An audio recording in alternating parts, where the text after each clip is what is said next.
estat fer una trobada entre escriptors de capçalera i les seves bibliotecàries, majoria dones de capçalera, però davant del públic. I això el que ha permès és acabar reflexionant sobre el paper de les biblioteques, el paper dels escriptors i el paper dels llibres, és a dir, el paper de la cultura. El que hem fet, o el que he intentat jo fer, és a partir d'una sèrie de cites de novel·les famoses on surten biblioteques, on hi apareixen les biblioteques, doncs aprofitar per parlar sobre si hi ha molts llibres, com prescriure, si fem teràpia amb els llibres, diferents temes que tenen a veure amb la literatura, però que gràcies a aquestes cites doncs, ens ha servit una miqueta de fil conductor i la veritat és que els autors han acabat fent reflexions que jo crec que les haurien fet igual, però que han valgut molt la pena. Mira, jo et diria que una de les grans sorpreses d'haver vingut és no només que hi hagi cultura literària aquí, perquè ja ho sabia, hi ha autors d'aquí que conec, autores d'aquí, fins i tot alguna d'elles ha estat alumna meva,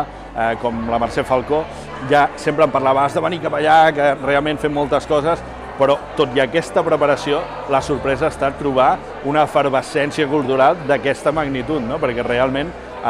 de vegades som el malic, els de Barcelona, i ens pensem que tot passa allà, i fora passen de vegades coses com aquestes que són tan o més interessants que les que fem allà al Pinyolet.